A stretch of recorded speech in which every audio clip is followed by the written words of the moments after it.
بسم اللہ الرحمن الرحیم۔ السلام علیکم سامعین، آج کا ہمارا موضوع خاص ہے کہ جب ہم مراقبہ کرتے ہیں تو اس میں تصور شیخ کیا جائے یا تصور اسم اعظم ذات کیے جائے۔ اس پہ بہت باتیں ہوتی ہیں، ہم نے بھی اس پہ ایک دو ویڈیو بنائے ہیں اور یوٹیوب پہ بھی بہت سارے ویڈیو پڑے ہوئے ہیں، لیکن بہت سارے میرے سبسکرائبر نے کہا کہ آپ بھی اس پہ تھوڑا روشنی ڈالیں، تھوڑا ہمیں بتائیں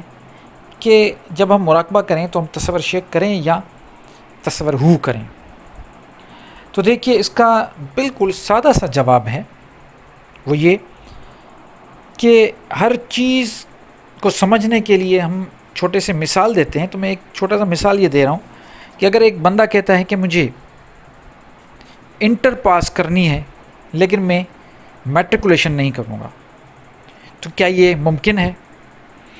بالکل یہ ممکن نہیں ہے۔ چیزیں اسٹیپ بائی اسٹیپ بڑھتی چلی جاتی ہیں،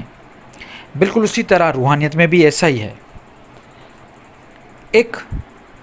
کردار ہے وتایو، ایک فقیر تھا، وتایو فقیر۔ اس نے اس کے جو فالوورز تھے ان کو بولا کہ ایک دریا ہم پار کرتے ہیں، لیکن تم مجھے فالو کرنا اور جو بھی مجھے فالو کر رہے ہیں میرے پیچھے چلتے آئیں اور وہ میرا نام لیتے چلیں تو وہ دریا پار ہو جائے گا۔ تو وہ وتایو جب دریا پار کرنے دریا میں اترا تو پیچھے کے جو اس کے فالوورز تھے وہ بھی اس کے ساتھ نکلے۔ وتایو فقیر اللہ اللہ کا ورد کرتے جب چل رہا تھا تو بالکل آسانی کے ساتھ وہ دریا کو پار کرتے چل رہا ہے، اور پیچھے جو اس کے مرید ہیں ان کو یہ بتایا گیا تھا کہ آپ وتایو وتایو کرتے چلیں، تو انہوں نے وتایو وتایو کیا تو وہ بھی اس کے پیچھے پار کرتے چل رہے تھے۔ لیکن ان جیسے ہی تھوڑا آگے چلیں تو انہوں نے یہ دیکھا کہ ہمارا جو مرشد ہے وہ خود تو اللہ اللہ کر رہا ہے اور ہمیں وتایو وتایو کے پیچھے لگایا ہے، تو کیوں نہ ہم بھی ڈائریکٹ اللہ اللہ کا ورد کرتے چلیں تاکہ ہم بھی آسانی کے ساتھ پار ہو جائیں۔ تو جیسے ہی ان لوگوں نے وتایو وتایو کا ورد چھوڑ کے اللہ اللہ کا ورد اسٹارٹ کیا تو وہ سب ڈوب گئے۔ اب وہ سب ڈوب گئے تو پھر جب وہ ڈوبنے لگے تو وتایو نے دیکھا اور انہوں سے پوچھا کہ یہ کیا ہوا صاحب، آپ اللہ اللہ کر رہے، آپ تو تیرتے جا رہے ہیں، ہم نے اللہ اللہ کیا، ہم تو ڈوب رہے ہیں۔ تو پھر وہاں پہ وتایو نے کہا کہ جب سب سے پہلے آپ اپنے شیخ تک تو پہنچو، اللہ تک ڈائریکٹ کیسے پہنچو گے؟ تو اللہ تک پہنچنے کے لیے ایک وسیلہ ہوتا ہے، پہلے اس وسیلے کو فالو کیا جاتا ہے۔ اور یہ جو قصے کہانیاں سمجھائی جاتی ہیں یہ صرف اور صرف انسان کی نصیحت کے لیے ہوتی ہے۔ تو اس کو جو میں نے وتایو فقیر کی کہانی بڑی مشہور ہے، یہ میں آپ کو اس لیے بتا رہا ہوں کہ ایک نصیحت ہے کہ پہلے آپ کو اپنے شیخ یا جہاں سے بھی آپ رہنما لے رہے ہیں اس سے آگے نکلنا بڑا خطرناک ہوتا ہے۔ پہلے آپ سیکھیں، شارٹ کٹ کا جو چکر ہے وہ آپ کو ڈبو دیتا ہے، چاہے شارٹ کٹ میں آپ اللہ کا نام ہی کیوں نہ لے رہے ہو، لیکن آپ کا جو طریقہ کار ہے وہ غلط ہوگا تو پھر وہ ڈوبنے کے چانسز بہت زیادہ ہوں گے۔ تو اس لیے تصور شیخ کرنا اس لیے ضروری ہے، پہلے میں یہ سمجھتا ہوں کہ پہلے آپ کو فیض حاصل کرنا ہے، اور جب آپ مراقبہ کر کے اپنے شیخ کا تصور کرتے ہیں تو ایکچولی روحانی طور پہ وہ جو شیخ ہے وہاں سے آپ کی جو وائبریشن آپ کو مل رہی ہے، جو فریکوینسیز آپ کی میچ ہو رہی ہے، وہاں سے آپ کو فیض مل رہا ہوتا ہے، وہ روحانی طاقت مل رہی ہوتی ہے، وہ جو چیزیں آپ کو انرجی ٹرانسفر ہو رہی ہوتی ہے وہی آپ کو اللہ کی معرفت تک پہنچاتی ہیں۔ تو اس لیے پہلے تو ہمیں کسی شیخ کو پکڑنا ہے، ہمیں کوئی استاد ڈھونڈنا ہے، استاد کے پیچھے جو ہمیں وہ سکھائے ہمیں اس کو فالو کرنا ہے، اور جب یہ ساری چیزیں ہو جائے پھر استاد کی اجازت کے ساتھ آپ تصور اللہ بھی کر سکتے ہیں، اور پھر وہ پختہ کام ہوگا، اور جب آپ تصور اللہ کریں گے تو آپ کو رزلٹ بھی وہی ملے گی۔ ورنہ پھر رجتیں بھی ملتی ہیں، پھر پلٹ کے جو چیزیں آتی ہیں اس سے آپ کی طبیعت بھی ناساز ہوتی ہے، طبیعت میں بھی آپ کو بھاری پن محسوس ہوتا ہے، جسمانی طور پہ بھی آپ کو نقصانات ملتے ہیں، کوئی عجیب عجیب قسم کی آپ کی نفسیاتی بھی مسئلے ہو جاتے ہیں۔ تو ہمیں سب سے پہلے کیا کرنا ہے، پہلے اپنے جو شیخ ہے، جسے میں شیخ کہہ رہا ہوں، اس کو کوئی مرشد بھی کہتا ہے، کوئی استاد بھی کہتا ہے، یہ مختلف ٹرمنالوجیز ہیں، لیکن اس میں تصوف میں اپنے استاد کو مرشد اور شیخ بھی کہا جاتا ہے۔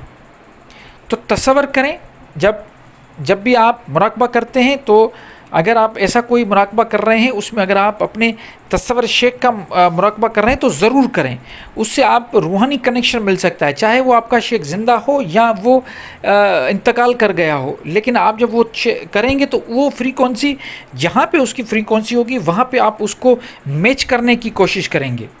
اور یہ فریکوینسی جیسے ہی میچ ہوتی ہے اپنے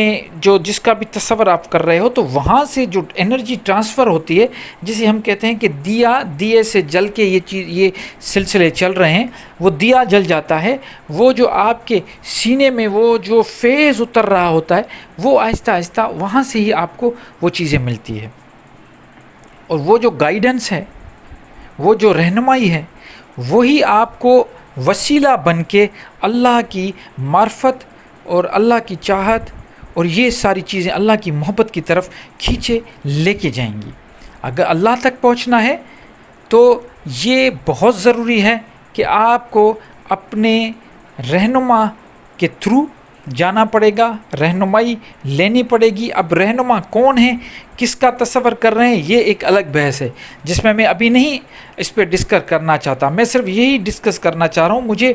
بہت سارے ایسے میسیج آتے ہیں، بار بار مجھے واٹس ایپ پہ بھی یہ میسیج آ رہے ہیں کہ ہم تصور شیخ کیوں کریں، ہم تو ڈائریکٹ اللہ کو بھی پانا چاہتے ہیں، اللہ کو ہم پانا چاہتے ہیں، تو ہم بیچ میں کوئی دوسری ہستی کو کیوں لے کے آئیں۔ تو بالکل آپ صحیح کہہ رہے ہو کہ جب آپ کا اللہ کے ساتھ رابطہ جڑ جائے تو پھر ضرورت ہی نہیں ہے کہ کوئی دوسری آپ کو بیچ میں کوئی ایسا میڈیم کی ضرورت پڑے یا کسی ہستی کی، لیکن اس کو جوڑنے کے لیے دیکھیں، اگر آپ کو ایک جگہ ٹریول کرنا ہے، ایک ملک سے دوسرے ملک، تو آپ کو جہاز کی ضرورت پڑے گی، یا ٹرین میں آپ جائیں گے، یا کوئی نہ کوئی یا شپ پانی کے جہاز میں جائیں گے، آپ کو سواری کی ضرورت پڑے گی۔ وہ سواری آپ کو اپنی منزل تک جب لے پہنچ جائیں گے تو پھر آپ چھوڑ دیں گے اس کو۔ یہ تھوڑی کہ آپ نے ساری عمر کے لیے اس کو آپ نے خرید لیا یا آپ اس پہ بیٹھ گئے، نہیں، ونس آپ کو وہ وہاں تک منزل تک وہ سواری آپ کو پہنچائے گی، جس پہ بھی آپ سوار ہیں، چاہے وہ گھوڑا ہو، چاہے وہ جہاز ہو، چاہے وہ شپ ہو، کوئی بھی سواری ہو، تو آپ کو وہ جب وہاں تک پہنچا دے گی، اس کے بعد اس کا کام ختم ہو جاتا ہے۔ تو بالکل اسی طرح یہ جو وسیلہ ہے اللہ تک پہنچنے کا، یہ قرآن میں بھی آیا ہے کہ اللہ مجھ تک پہنچنے کے لیے وسیلہ تلاش کرو۔ تو یہ جو وسیلے ہیں یہ مختلف شکلوں میں ہوتے ہیں، اور سب سے بہترین شکل جو تصوف میں بتائی گئی ہے وہ شیخ کی ہوتی ہے، اپنے مرشد کی ہوتی ہے۔ آپ اپنے مرشد کے پلو کو پکڑو، کامل مرشد کے پاس جاؤ، اور اس کے بعد آپ وہاں سے فیض لینے کی کوشش کرو۔ فیض لینے کا طریقہ ہے، ڈائریکٹ بھی فیض لیا جاتا ہے اور انڈائریکٹ بھی روحانی فیض بھی لیا جاتا ہے۔ ڈائریکٹ فیض کا مطلب ہے کہ آپ وہاں پہ جا کے ان کے دربار میں جہاں پہ بھی وہ بیٹھے ہیں آپ ان سے ملاقاتیں کرتے ہیں براہ راست، اس کے بعد آپ وہاں سے سیکھتے ہیں، ان کی باتیں سنتے ہیں، یا ان سے کوئی چیز ایسی لے لیتے ہیں تو وہ آپ کو سکھاتے رہتے ہیں۔ ایک تو یہ ڈائریکٹ سیکھ ہو گئی۔ اس کے بعد دوسری جو طریقہ کار ہے، وہ دوسرا طریقہ کار ہے، وہ ہے آپ کا روحانی فیض لینا۔ اب روحانی فیض لینے کا ایک بہترین طریقہ جو ہمیں صوفیاء کرام نے بتایا ہے، یہ میری کوئی اپنی کریشن نہیں ہے، میں صرف ٹرمنالوجی آپ کو بتانا چاہ رہا ہوں کہ صوفیاء کرام نے ہمیں یہ بتایا ہے کہ تصور شیخ کرنے سے آپ کو روحانی طور پہ وہ ساری جو کچھ آپ کو فیض چاہے وہ سارا روحانی فیض آپ کو ملنا شروع ہو جائے گا۔ تو پہلے تصور شیخ کیا جاتا ہے، اس کے بعد اسم اعظم اللہ کا یا اللہ کا کوئی بھی اسم جو آپ چاہتے ہو، وہ آپ اسم جلالہ جو بھی آپ چاہتے ہو اس کو بھی آپ تصور کر سکتے ہو۔